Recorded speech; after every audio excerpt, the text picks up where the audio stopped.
see another few people just trying to log on, so I'll just do a bit of housekeeping before we kick off. Perhaps if I could just check whether people can hear me first of all, which is probably quite important. Perhaps one or two of you could just put into the GoToWebinar toolbar facility you've got some acknowledgement that you can hear my dulcet tones, and that would be useful before we kick off.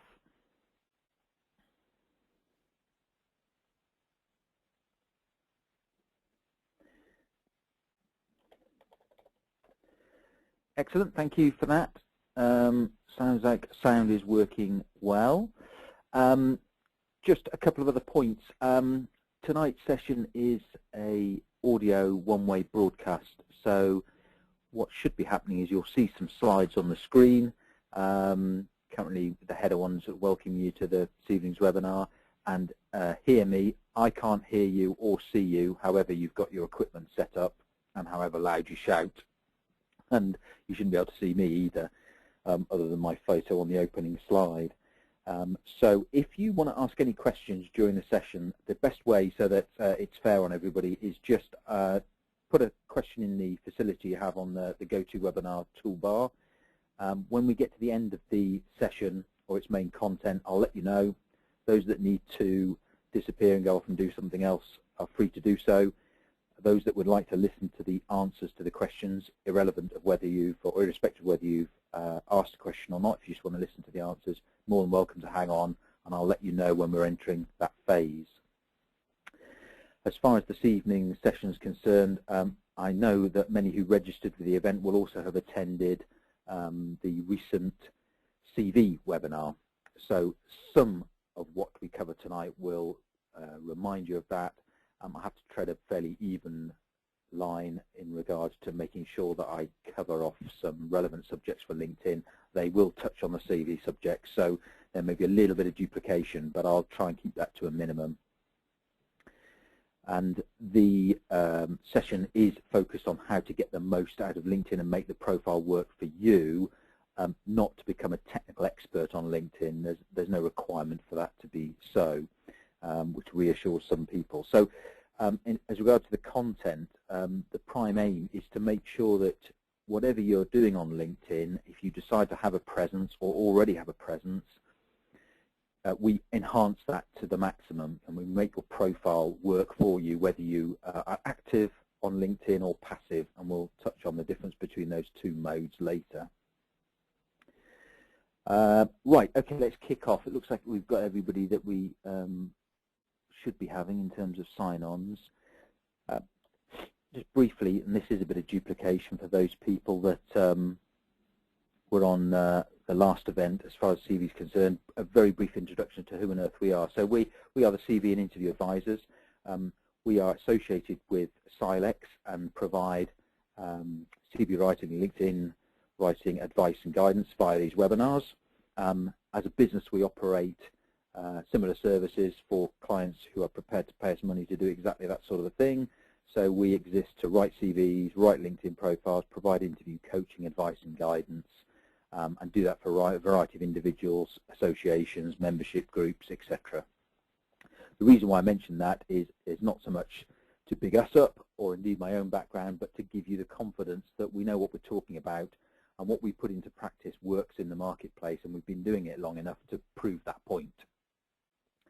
So my own background, just so you know, and again, hopefully to reinforce the comfort factor, if nothing else, is that I've been a recruiter, both as an employer in a traditional sense, recruiting people to join the team, a recruiter in the recruitment sense, i.e. working for a recruiter.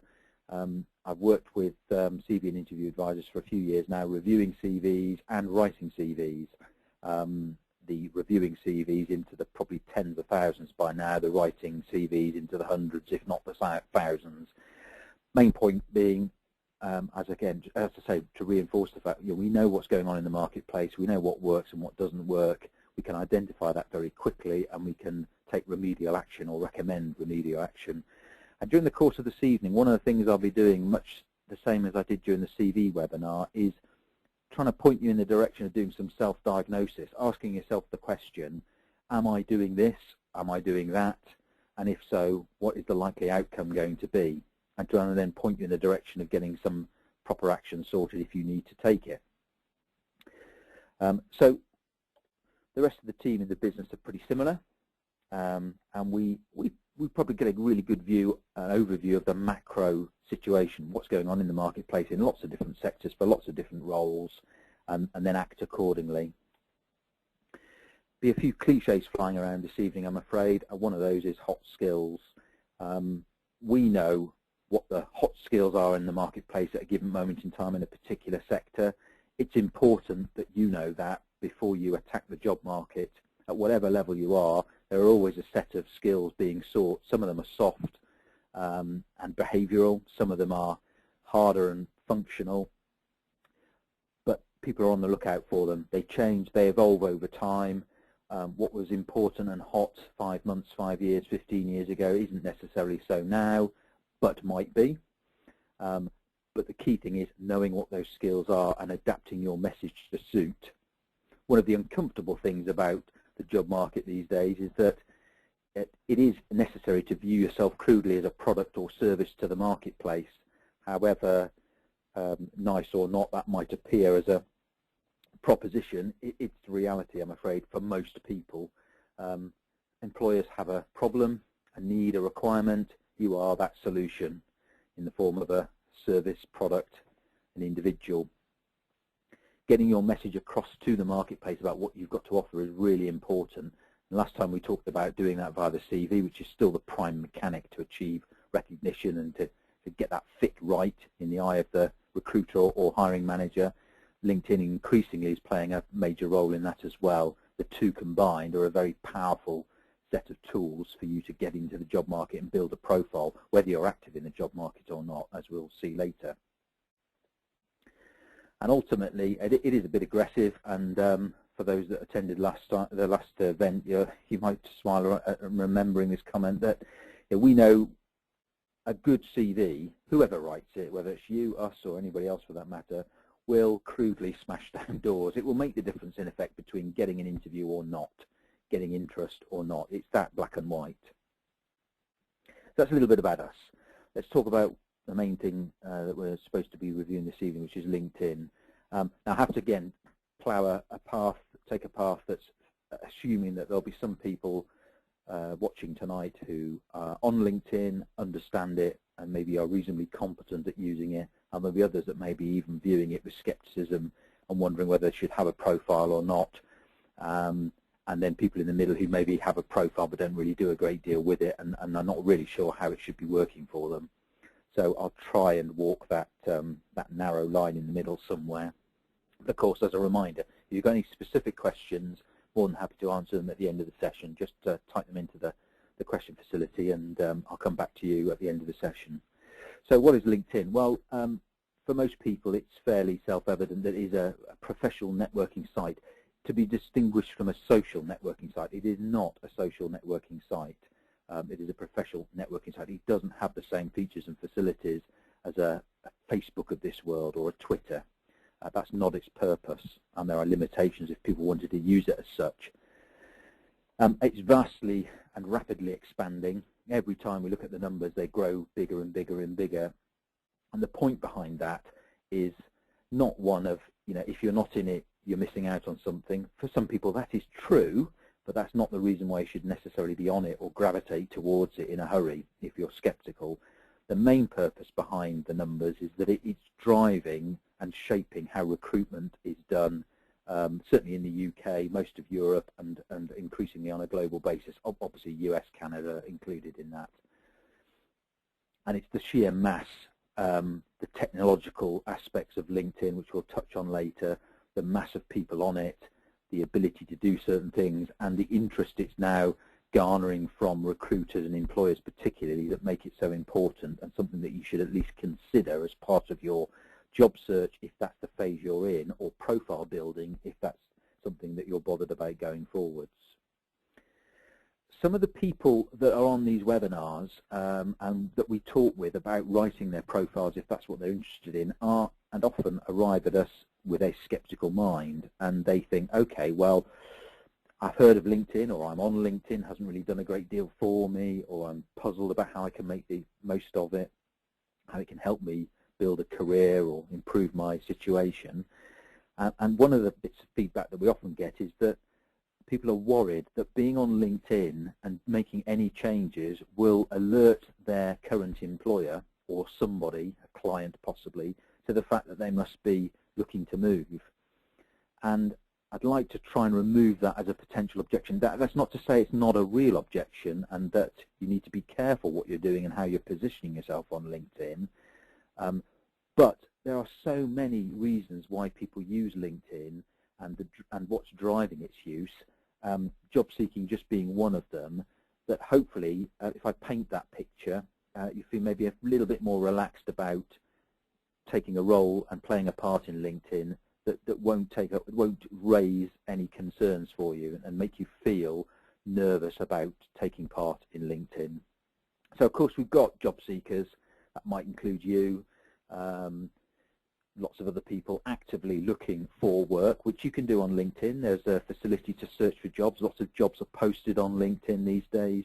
As we'll see, it's a really active marketplace. So that's how a lot of people view it and maybe enter into it. But there's lots of other things going on as well across all sorts of sectors. There's actual professionals doing research into people, contacts, for whatever reasons, corporate research, due diligence. I'm not actually aware of anybody having used it, but I'm sure it goes on in terms of building up some kind of legal case against or for somebody. But I'm sure all of that stuff is going on somewhere in the background. The other side of the job-seeking side, so you as an individual may be using it to seek work, but and I guarantee you there'll be plenty of people on it right now still, certainly across the world, let alone the UK and Europe, actively researching LinkedIn for people, for talent, to source individuals. Come back to that very shortly. I've got entrepreneurs setting up, looking to showcase their talents and their businesses, again doing research, maybe looking for people who could fund their wild concepts. Salespeople doing business development, that's a real popular use. So lots of people out there looking for folk to contact or approach to try and get a message across to them. And this comment at the bottom in the speech marks hints at the real driving force behind LinkedIn, and that is that it makes most of its money now from selling its services to recruiters and employers. And their prime use, of course, is to try and find talent. So that's now a key revenue earner for LinkedIn, more than the subscriptions it makes from people who choose to upgrade their basic LinkedIn subscription to a premium account or beyond. We'll touch on that again later because it's really important, and it is changing the shape of recruitment. It started subtly, it's now not so subtle.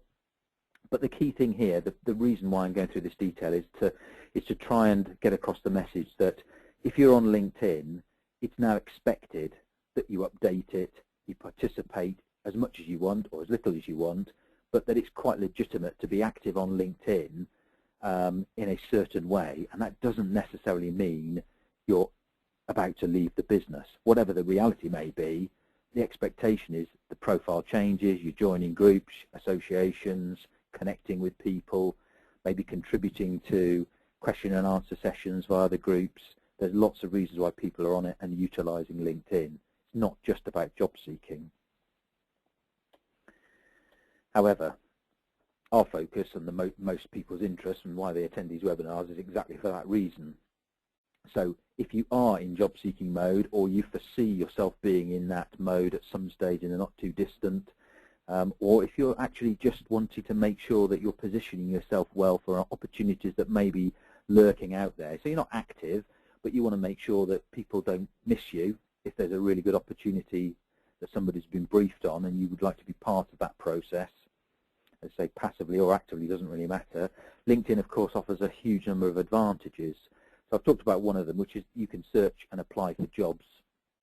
If you're doing that, during that process, you can use your network to identify whether there's anybody already working in those kind of businesses. So if you've got a profile and you're interested in making it work harder for you, you have some choices because you can take a passive role. If you view LinkedIn as being purely a website for your own talents and abilities, that's fine.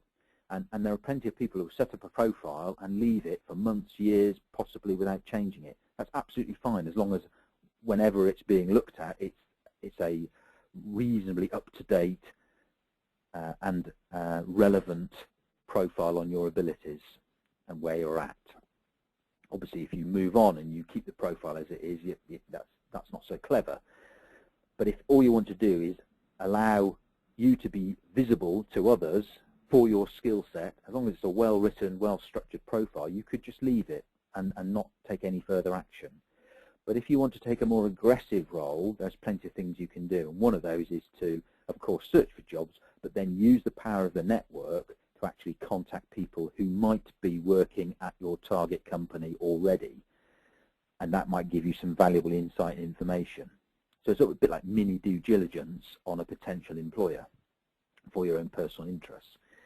Same power allows you to target companies or to search for companies you might be interested in, and again, use the power of your network to approach people that may already be there or have been there in the past, or people who might know others.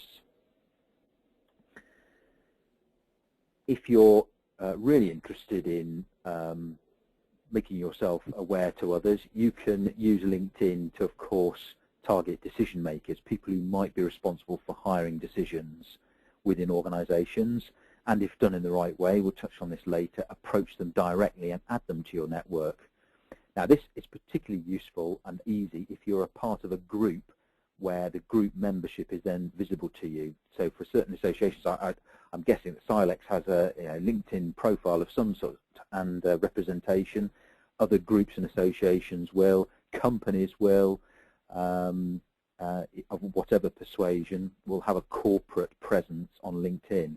Now, if you can get access to those groups, associations, corporations, you can use the power then to approach people that might otherwise have been very difficult to contact, and in the olden days, so to speak, nigh on impossible to get hold of.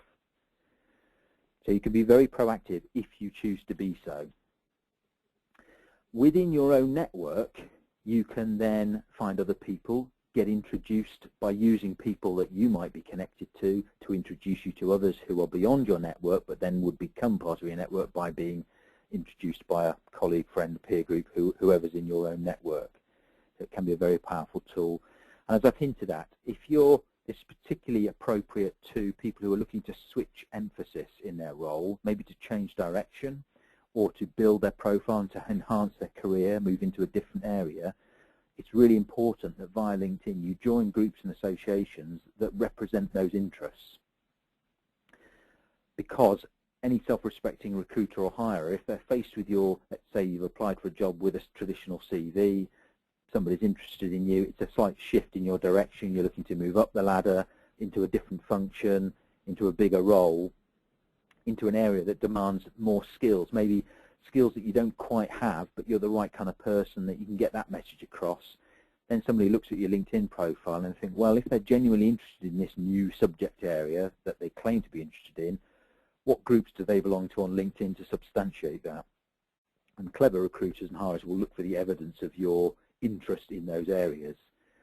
So in the olden days, again, on a CV, which you may actually have just sent off for a job and claim to have an interest in a particular area, people wouldn't have been able to check or verify that until they were in front of you at interview, and then they may have said, okay, you claim to be interested in such and such a discipline, such and such a subject area, tell us a little bit about that interest. And yeah, some people might have been able to bluff their way through. It's harder to do that these days. People can check on your interest areas before they've even met you, simply by looking for evidence, a trail. So if you're genuinely interested in something and you don't have a lot of experience in it, find areas on LinkedIn that you can join and become a part of that support that new interest, which builds up the evidence trail to support why somebody would think, okay, yeah, they would appear to be genuinely interested in pursuing this new direction in their career. A lot of people miss that.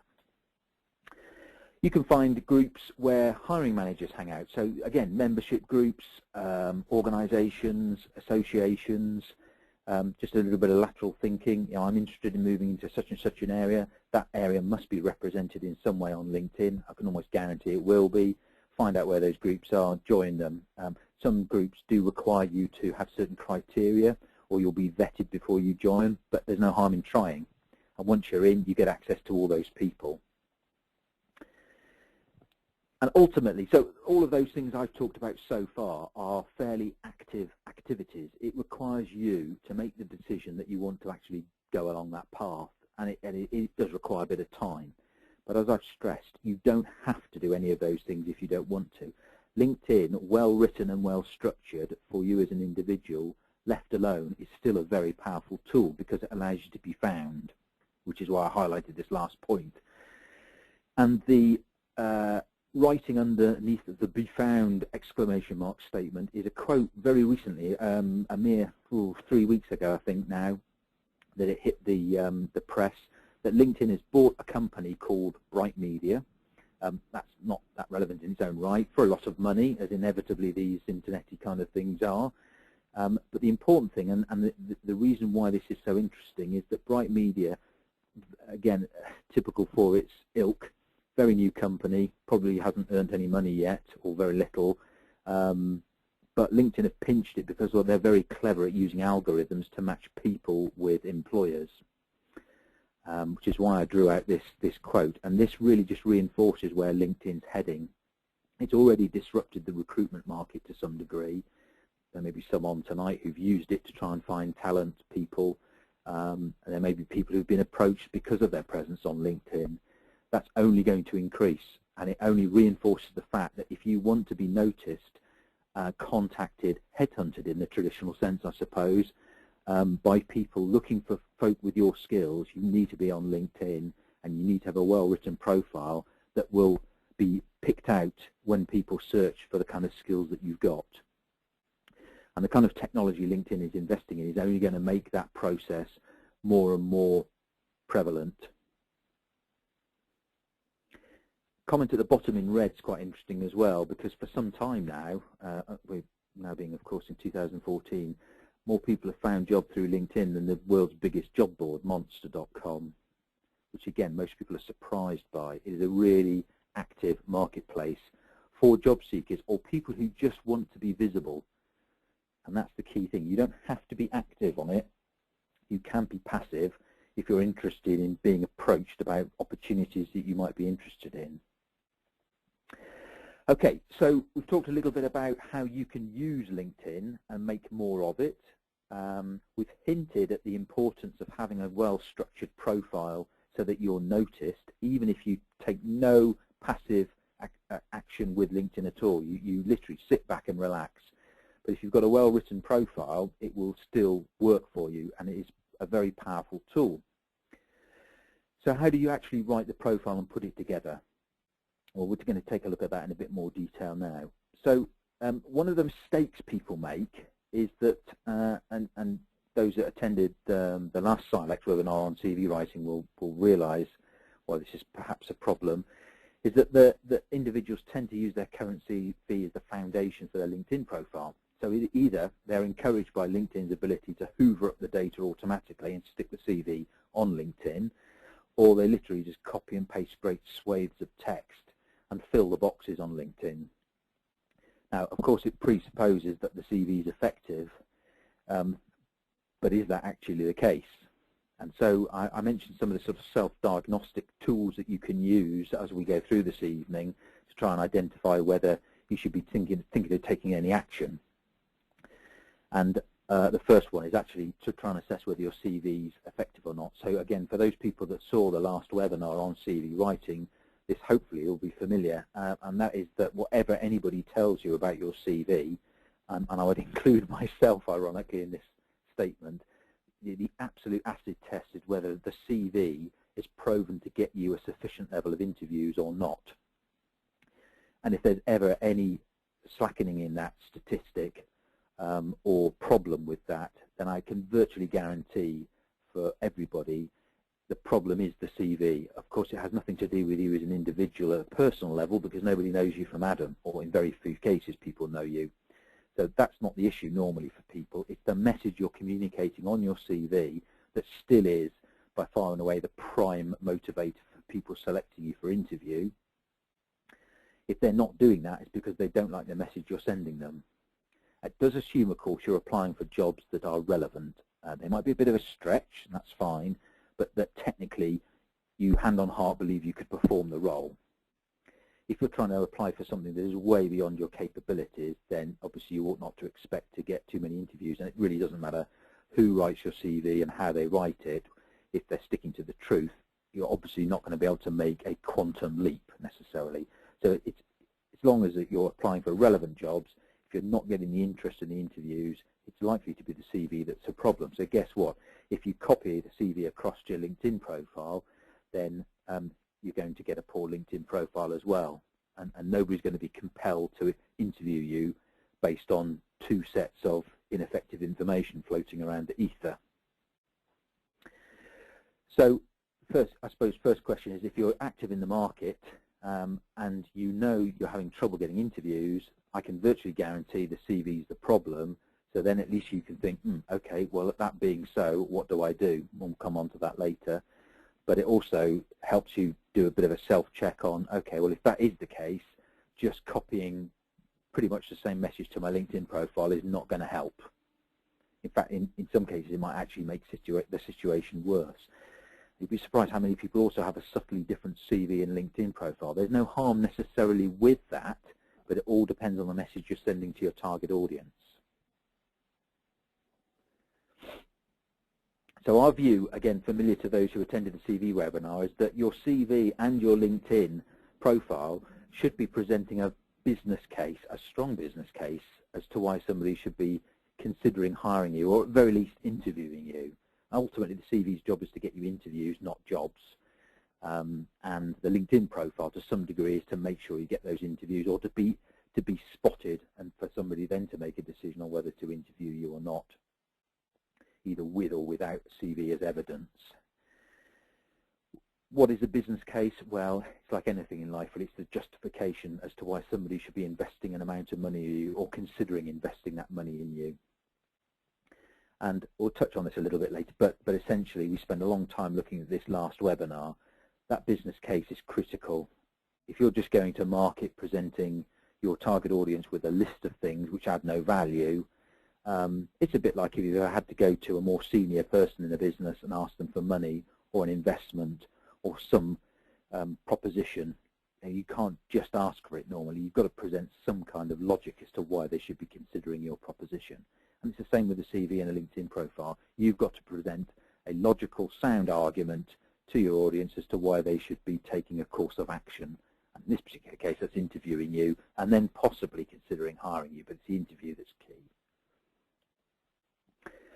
So if you can answer that question, it helps give you a pretty clear idea what needs to happen. So bad CV is just a list of stuff. Good CV is a business case as to why somebody should be interested in you and considering interviewing you. As far as LinkedIn's concerned, to build that business case, we're going to look at probably 3 key areas. Actually, there's 3 key areas, if you remember, those that attended it from the CV writing webinar, but there's subtly 3 different areas in LinkedIn that make the difference. So if you get these things right and put together an effective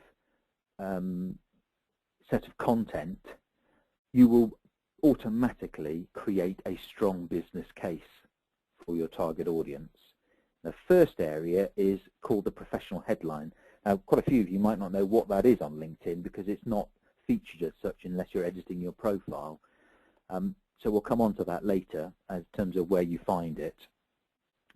But the content is pretty much, by default, people tend to use their job title or employer or some such comment, but it's the bit of text that appears just under your name on your LinkedIn profile.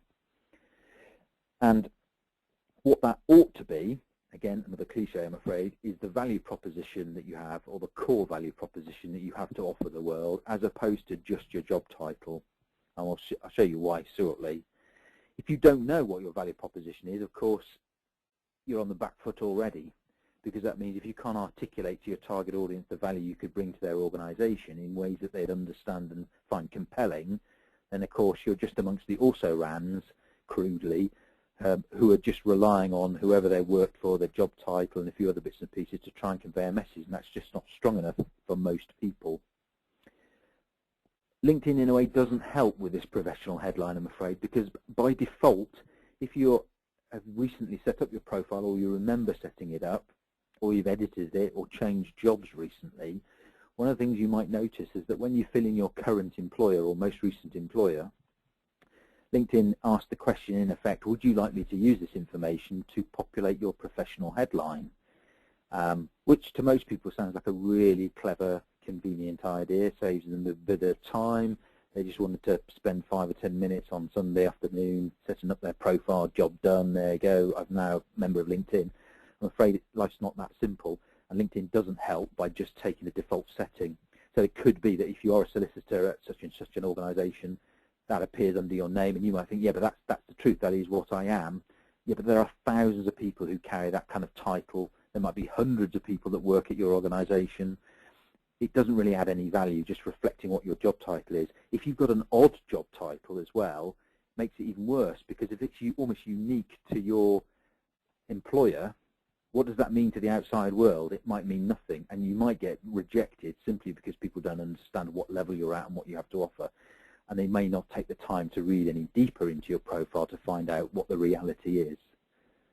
So our recommendation is that you always spend a bit of time thinking about this text underneath your name, and actually take time to explain the core benefit that you might bring, where you are in the world. And this is an example that's just appeared on the screen. So rather than just job title @ take a little bit of text. There are limited space available within this section, less than a tweet's worth of information as it happens. But for those that know what a tweet is in terms of characters, but for LinkedIn it's about 120 characters including spaces. So you've got enough for just a modest sentence to explain what on earth you are and the benefits that may accrue where your experience lies. Here's the guy that runs our business and his real LinkedIn profile, pretty live. So the professional headline is a bit highlighted now just underneath his name. So in this case, Matt running his business and offering a service to a client base, his value proposition is slightly different from a traditional employee, but what it's not just saying is that Matt's MD, Managing Director at CVIA Group Limited. It would mean nothing to most people. So there's no actual mention of his company in that professional headline. It's mainly referring to the value he can bring, which is driving success in the job market. That is his value proposition. That's what he's on this planet currently to do. And so that's what his professional headline is. Everybody can write a more constructive professional headline, and what it certainly ought not to be is just your job title and where you work currently, particularly if you have an odd job title, and it certainly ought not to be currently seeking or actively looking or please call me. Bit of an exaggeration, but you'd be surprised what some people put in there. That isn't that constructive. So that's the professional headline. So that's number one of the 3 things to build a strong business case on your CV. The reason why it's so important is because it is literally the first thing people see, pretty much. So if you just watch people read a profile, yes, they'll have an instant reaction to the photo, more on those later. Yes, they'll have an instant reaction to the name to make sure that you are the right person and they've got a match. All these things taking fractions of a second, I guess. And their eyes will fall to whatever you've put in that professional headline, because it will give people a quick judgment on whether you're in the right space or not. And my main point here is that if that positioning, which you will take for granted because you might have been doing the job you have been doing for some years or months, and you just know it and you're very close to it, always remember that that message doesn't necessarily mean the same thing to other people who you're trying to interest or you might want to draw attention from. Particularly, as I say, if you've got an odd job title or you work for an organisation that nobody's ever heard of. And even if you work for a big organisation, it still doesn't guarantee success, because people might query the division that you're working with or the segment or the sister company or whatever. So it's really important to set the tone straight away with the right content in that area. The second area of the three that are really important is what LinkedIn's call is what LinkedIn calls the summary. And this, again, for those people that saw the CV webinar, is a bit like the opening statement on a CV. And what you should be explaining here is, surprisingly, because most people think, well, either isn't that obvious or big deal. In both cases, you'd be surprised how many people don't take the time, either on their CV or a LinkedIn profile, to explain exactly what they are. Now, this could be generically, so solicitor is a generic title, you could call yourself that, or it could be a specific title if that's well known in industry, but it needs to be some kind of statement that affirms to or reaffirms to your target audience the kind of level you're at, the title that you carry, or the generic explanation of that kind of position that you hold. So it's very clear very quickly that you are, again, in the right space. You're a valid applicant or a valid individual for whoever is looking at you, and they can picture you in the way that they ought to be picturing you. That needs to be linked then to the things that you do in terms of the core bits of your role and the value you can bring to the business. And that links to the things that you're good at. Again, maybe just 3 or 4 things that are areas of strength or knowledge or expertise. And here's an example. So again, I stress, it doesn't matter whether you've just qualified, you've just left college or university, or you've got 35 years under your belt in practice. It doesn't matter one jot. Everybody can write a reasonably compelling summary for their CV and for their LinkedIn profile, or we can do that for you, that will better explain the value you have to bring. And I know it sounds a bit commercial and a bit mercenary, but I'm afraid that is the positioning. What this isn't, though, is a sort of egotistical road trip. We're not trying to big people up. We're not trying to make them sound something that they're not. We're just accurately reflecting the functional, technical, core skills that somebody has that would be of benefit to the target audience. Now, that target audience could be very broad. It could be very narrow. That doesn't really matter. But you're communicating a compelling message. And I won't read that text you can see on screen because you can read it for yourselves, but this describes what the person is, what they do, what they're good at, where they can add value. Everybody can write something like that. Even for people who've graduated with no actual work experience, you can craft something that focuses on the core behavioral skills or competencies that an employer might be seeking, even if you don't have work experience. Now, for those, again, who were on the CV webinar, it's a bit of repetition, I'm afraid, but one of the things that's really important about this is it doesn't talk about any behavioural skills based on the fact that this person's got lots of work experience, of course, that can't be proven on the profile at a later stage, or indeed can't be proven on the CV. So there's no reference to enthusiasm, dedication, commitment, passion, giving 110%. I mean, not many people talk about that, in fairness, but some people do. Or the classic, can work well as an individual or as part of a team. Now, if you've got any of those kind of things in the opening statement, or in fact anywhere on your CV, they are bad indicators.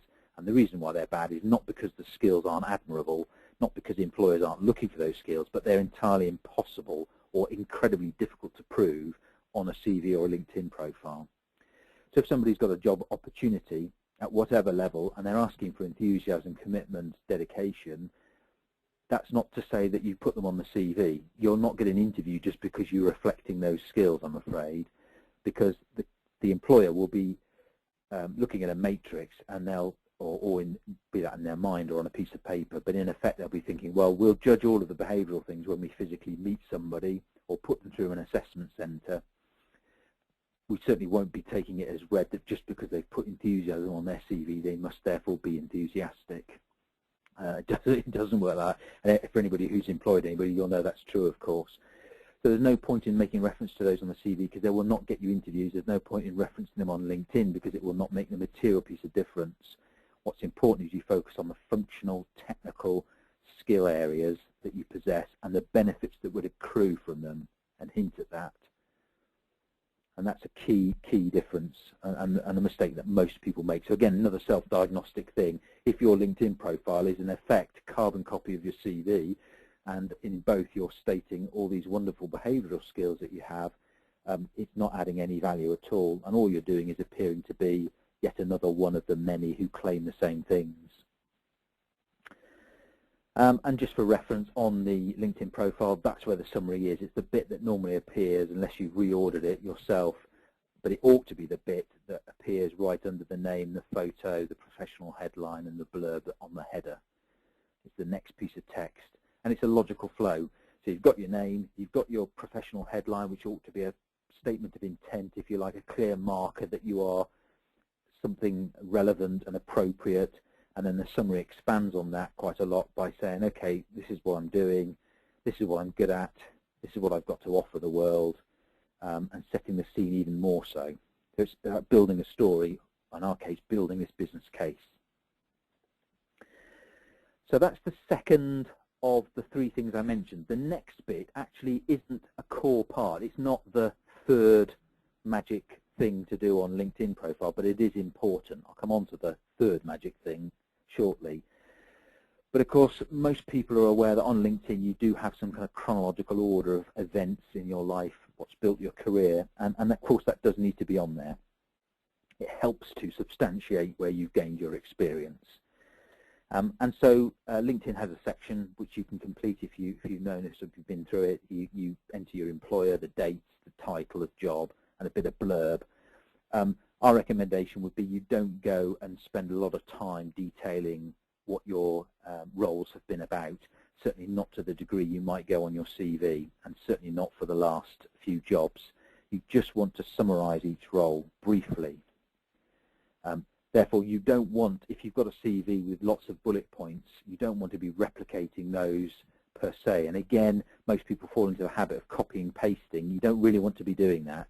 You want to be focusing on just a brief summary, enough for people to think, yes, this is relevant in the right space, but not so much that people are either turned off or, more importantly, can make a decision about you without having to engage with you in any way, shape or form. Most people, recruiters, hiring managers, will always take the path of least resistance. So if you're giving them everything there is to know about you, which LinkedIn will encourage in fairness, which is another thing that you shouldn't fall into the trap of. Just because LinkedIn encourages you or asks you to fill in lots of boxes, it's not a form-filling exercise. It's a powerful tool. Use it to your advantage, make the most of it, and make it work for you. And the experience area just needs to be a hint at your capability and an accounting of your time as far as your career is concerned, no more, no less. It not to be laden if there is any detail with duties and responsibilities. You need to focus on a degree of achievement. So again, what value can you bring? What experience if you have? What benefits would accrue from somebody considering you? And the summary of each role ought not to go much deeper than the last 10 years. So this applies on the CV as well for those that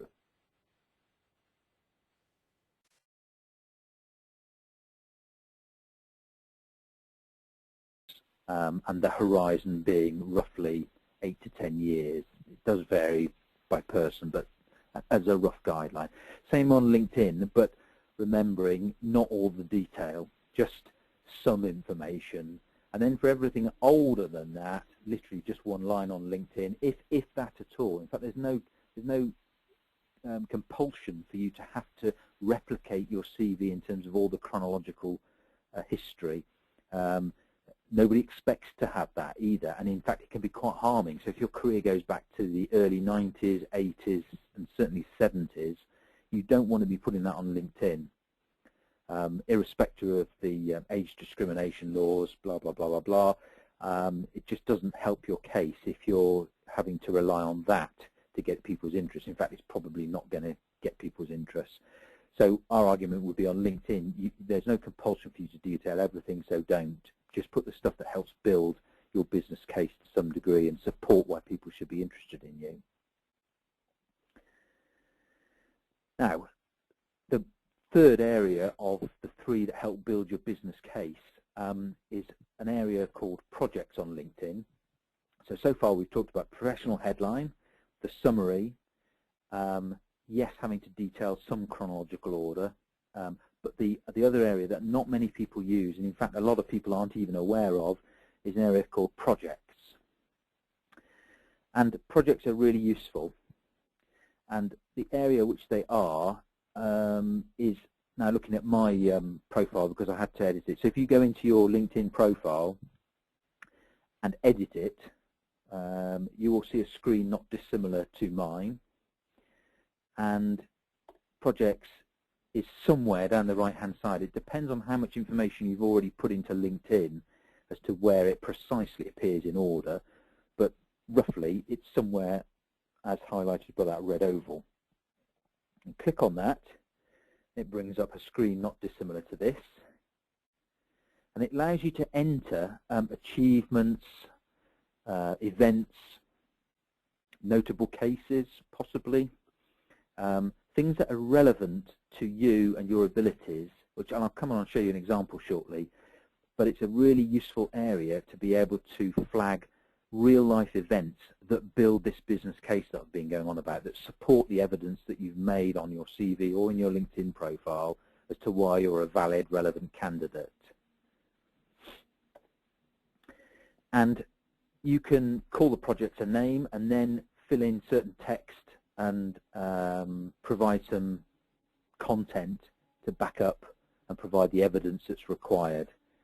So if you've not unearthed that section, I would encourage you to take a look at it and populate it with some relevant content. I say we'll touch on how to do that very shortly, but it's a really useful area of drawing attention to things that help build the case as to why somebody should be interested in you. Here's an example of the kind of content, again, familiar to those people who saw the CV webinar, as to what you'd put in the projects area of LinkedIn. And how many you have doesn't really matter. We'd recommend somewhere between 2 and 4 is a perfectly reasonable number. On a CV, you may remember if you were on the webinar that 3 is the magic number on a CV for a number of reasons I won't go into now. There is no magic number as far as LinkedIn is concerned, but it makes sense you probably, if you're going to do it, make sure there's more than 1, would be my recommendation, but you don't have to go overboard. We use a methodology called STAR to construct these projects, or on the CV we call them career highlights, you may remember, and they're modest paragraphs normally on an event that you would want to draw somebody's attention to that provide the evidence to support the claims you've made on your CV or LinkedIn profile. So on LinkedIn, we had a professional headline that's made a statement. We've had a summary that builds sort of an expectation, if you like, but you could argue there's no proof. Where's the proof? And people like to see evidence, and tonight's audience, if any, should appreciate that more than any others. And projects areas are a great place to put the evidence. So some of you may already have read this, this paragraph. The STAR methodology, situation, task, action, result.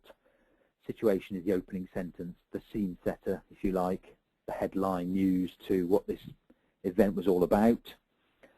The task is the responsibility resting on the shoulders of the individual it refers to. So normally their job title and what was expected of them. The actions form the bulk of the paragraph, and they're things that were done to progress the situation from start to finish, or point A to point B, or whatever. And then the result is normally buried in the final sentence, headed or started by succeeded in creating A. And it's normally some kind of tangible result, measurable outcome, conclusion to the situation. So again, most people can write something. The only exception to this rule is people who just graduated or qualified with no real work experience. Now for those, you turn it around, or you take a different approach, I should say. You look at evidence of competences that would be useful for an employer: communication skills, project management skills, conflict resolution, debating, those kind of skills. That's what you focus on if you've no work experience. But for those people with any career experience, you can normally unearth a handful of things that demonstrate their abilities to perform certain tasks. And you'd be surprised at how much is lurking in most people's back catalogue, so to speak, that can actually be equated to something valuable. You may have taken it for granted. You may have undervalued it substantially. Lots of people do. They just take it as read that they do these things day in, day out, until somebody stops them and says, you know, what you've just said is highly relevant to your target audience. You really need to make something of that. And the normal reaction is, really? Do you think so? And you'd be surprised how many people that applies to. So we use these projects. I said magic number on the CV is 3. LinkedIn doesn't really matter, but you probably ought to have more than 2 to make something of it. But they're a really useful way of building the business case and providing the evidence as to your abilities.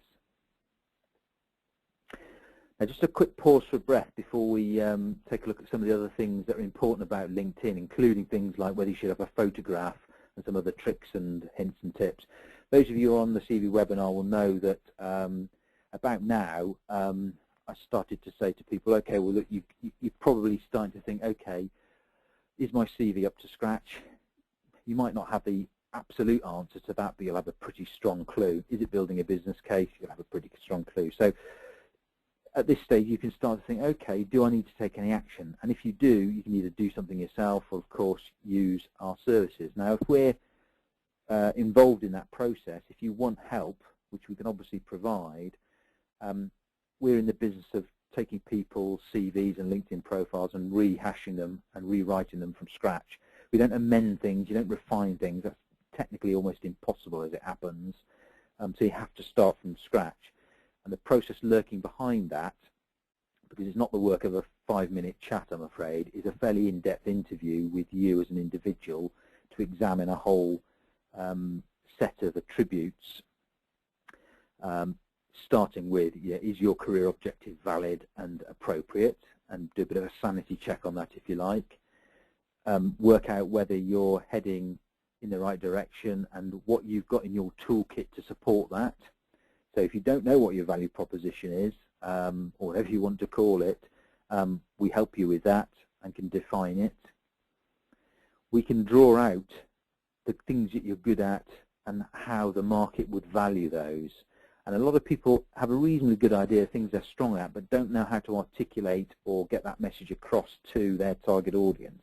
We can provide a solution to that particular problem.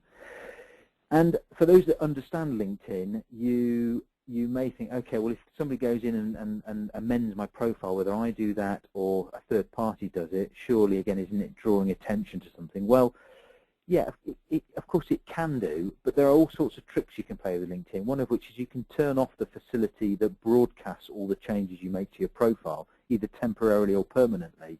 So for those of you who get that almost limitless trail of email saying Joe Bloggs has done this, Joe Bloggs has done that, changed this, changed that, got a new job, done this, done that, you can switch all of that off so you're not streaming out that load of amendments that happen. And we certainly do that when we're editing people's profiles, so that the profile will always be at its latest and most relevant and well-structured state, but it won't be communicating every single change to your audience and set of connections. And for those people that are starting to think, okay, maybe I do need help and seek the help of us, if you stick around to the end, which is not far off now, there's some really good discounts which we offer to people who've attended the Silex webinars. And for those that are on the CV event, those dates obviously have been extended to help people who are new to the LinkedIn this evening's webinar. Okay, I said I'd promised to give you some other hints and tips as far as LinkedIn's concerned and talk about photographs and such like. So I'll just take a quick look at some other bits and pieces before we wrap up. The comment at the bottom of the screen is actually really important, and I've hinted at this already a few times, I guess. Those that were on the CV writing webinar will remember I threw a statistic at them which was akin to a large percentage, it was actually 92% of recruiting and hiring managers can only judge you on what you send on your CV. So let's imagine you apply for a job.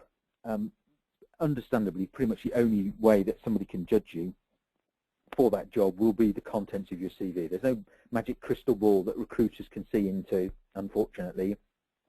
to see all the hidden stuff that you'd really like to talk about in an interview but couldn't articulate on your CV. That doesn't exist.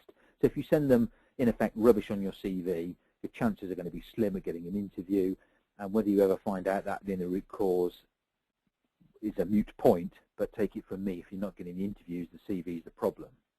There's no other way people can assess you unless they know you. And if they know you and they're not interviewing you, there's a bigger problem, and it's not to do with the CV, there's a bigger issue, of course.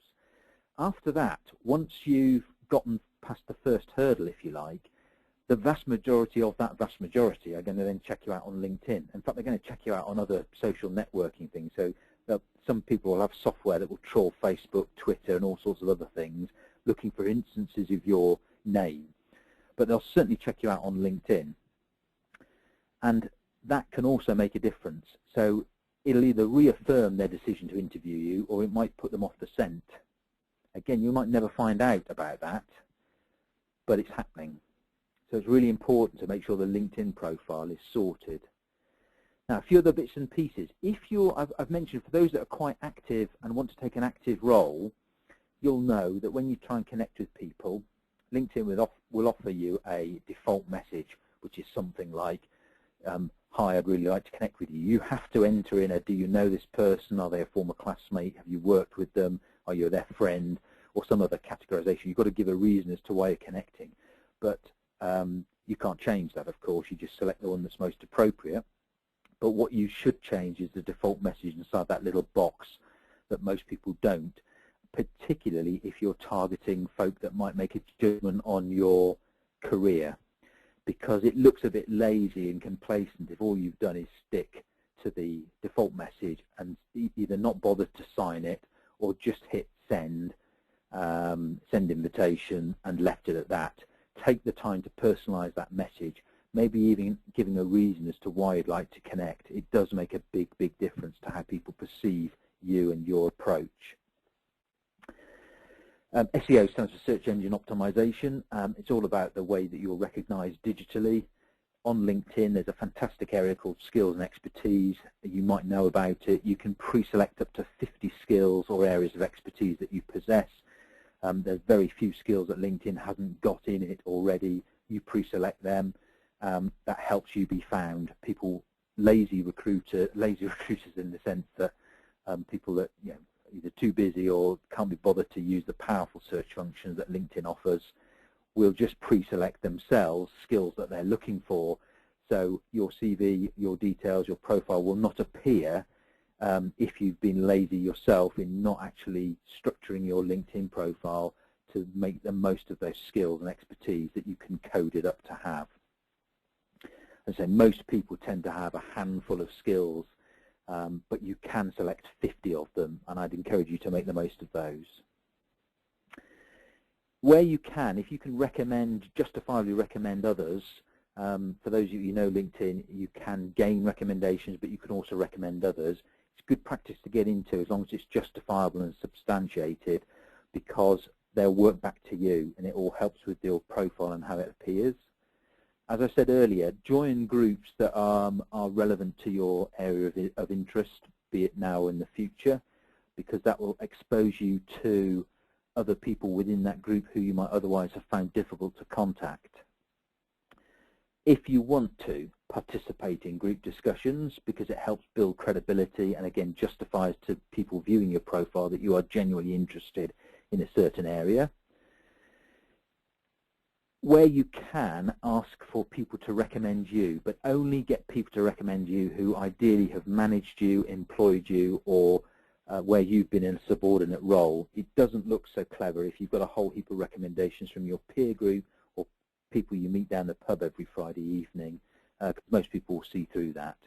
And there are a lot of statistics to show that you will be viewed significantly more, possibly 3 times in fact more, and 3 times more likely to be selected for interview if you've got strong recommendations. And again, for those that saw the CV webinar, we featured that a lot. They're really good things to have on your CV. A lot of people say, should I have a photo? What's the general guideline? Well, the general consensus is that it's probably wise to have a photograph, but there are certain circumstances which we would understand people not wanting to put their photograph on LinkedIn. So our general view is, yes, have it, but there is no compulsion for you to have it, and if you have a concern about it, then there are other ways around that, or just leave it blank.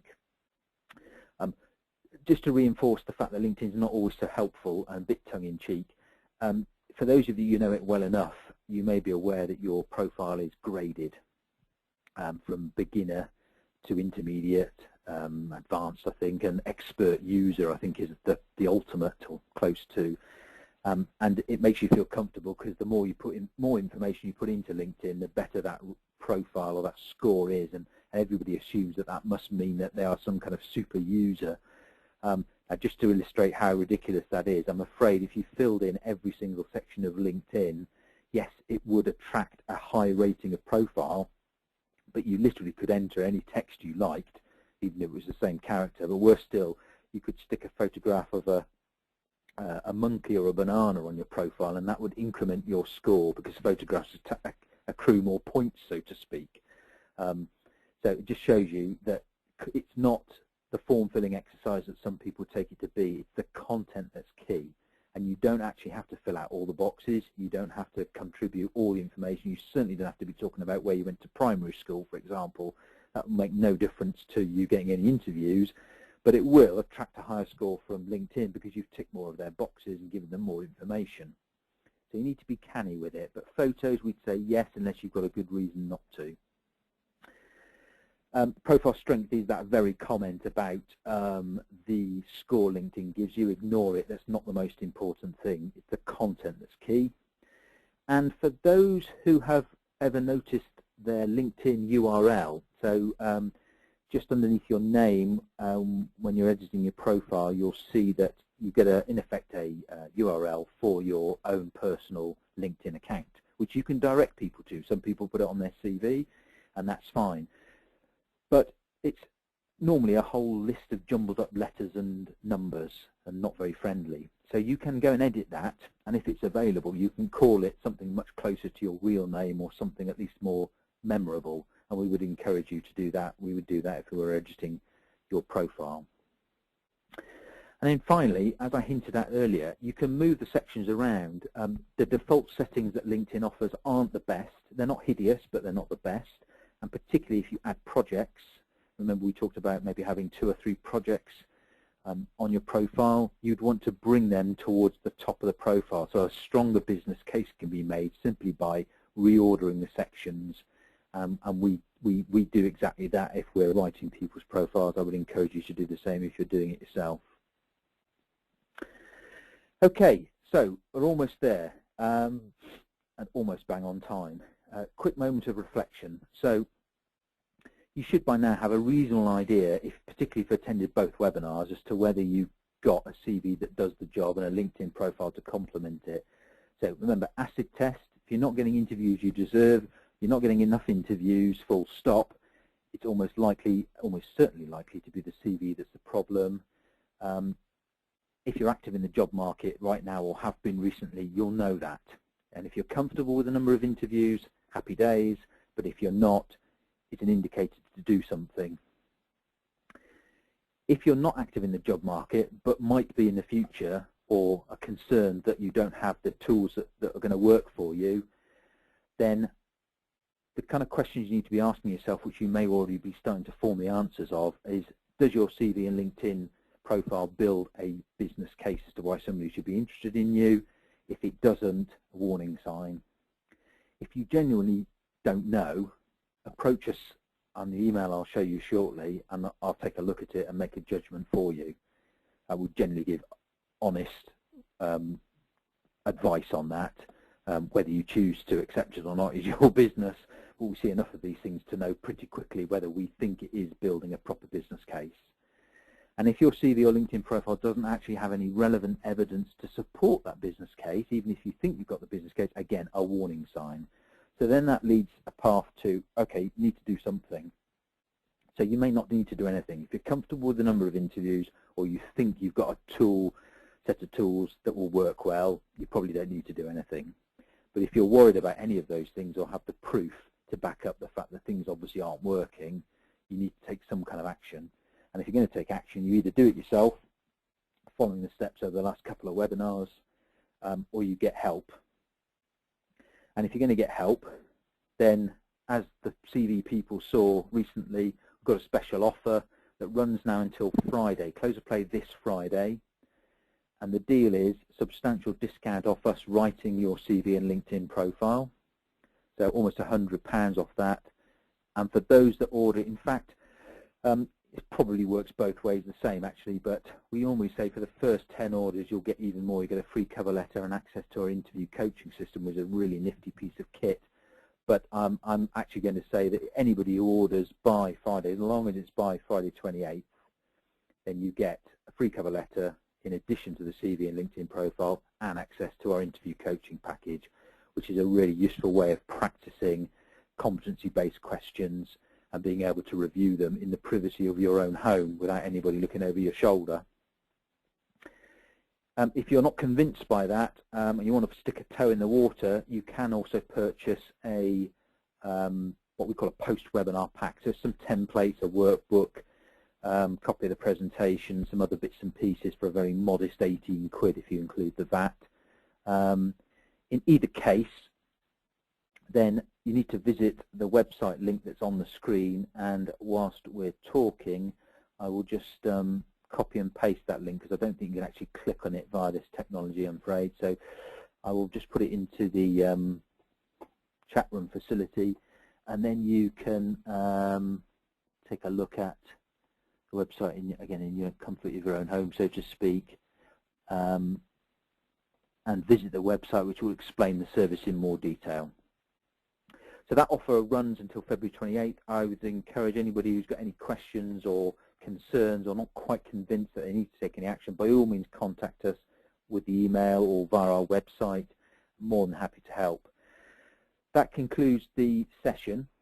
As far as the content's concerned, I'll take a look in a minute as to whether anybody's asking questions. But if you've got any questions right now about either CV or LinkedIn profile or the service that we can offer if you're interested in it, by all means type away in the facility that you have via the GoToWebinar toolbar, and I will stay online to answer any questions, and then I'll wrap up once I've done that.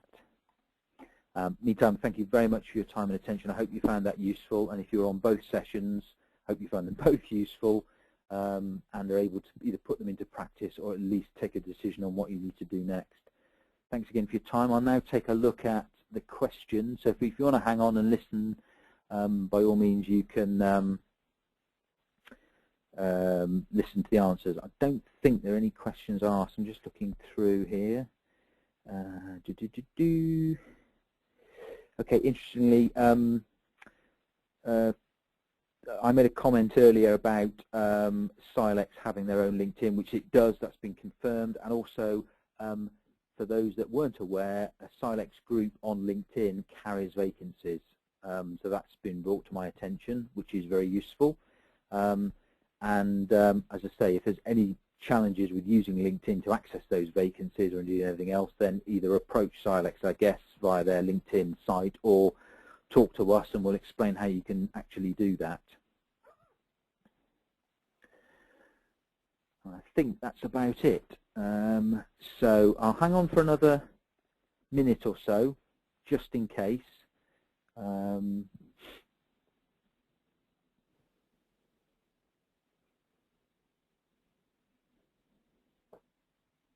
But for those that need to move on and do something else, if you've not got any questions, by all means, you're welcome to leave. Oh, got another one come in. Tisha, can you pay for the services by instalments? Well, we'd consider it, Tisha, yes. We can't offer, unlike DFS, we can't do a sort of a, if you know on a DFS, we can't do a sort of pay over 4 years, but we could possibly consider splitting the payment into 2 if that would be of interest, and we would be sensitive if it helps to have it split in 2 across 2 months from a credit card point of view. Quite happy to work out something akin to that if that's of interest.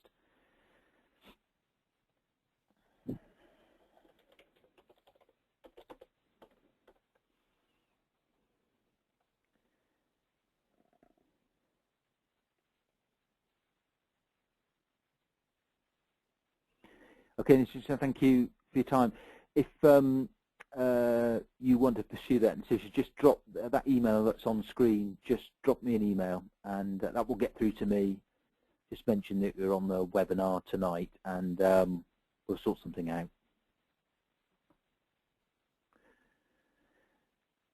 Okay, just a final.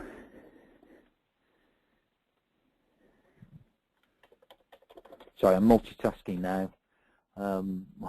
Just do something. Good. So yes, as I say, I'm going to hang on for another 30 seconds just in case any more questions, and then I'll sign out. But I'll warn you before I do that.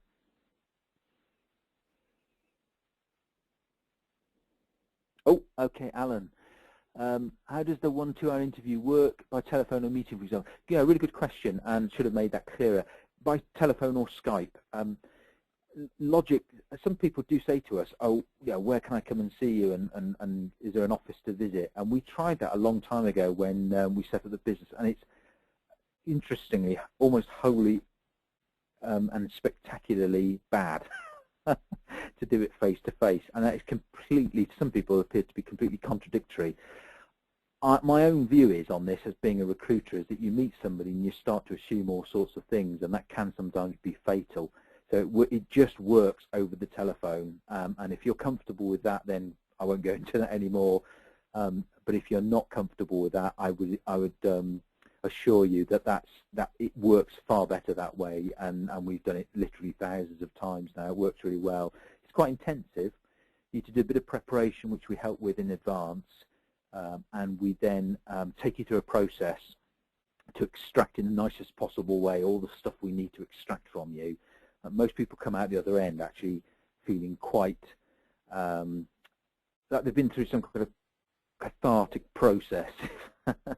It really is quite interesting, mainly because it uncovers things that perhaps most individuals were unaware of, or their value, and because it draws out of people things that perhaps they just weren't aware were important. So it's a really interesting process. To say most people get quite a lot out of it, way beyond just the information exchange. It's deeper than that. Yeah, it's all done by telephone or Skype or something similar.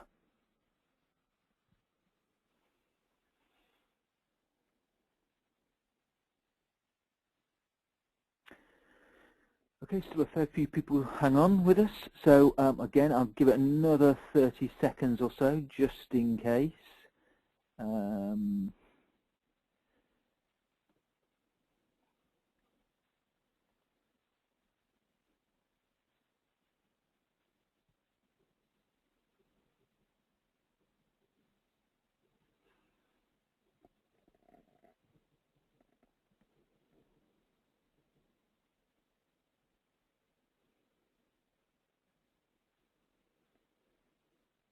Looks like it's about it. Alan, if you're still on, by the way, and for anybody else actually still listening, that interview slot is not, there's no clock ticking on that either.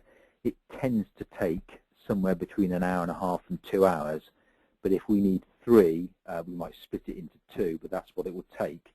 Sometimes it's an hour and a bit, but it's whatever's required. As I say, there's no compulsion for us to run to a particular slot. Nobody's going to slam the phone down on you at the end of a prescribed amount of time.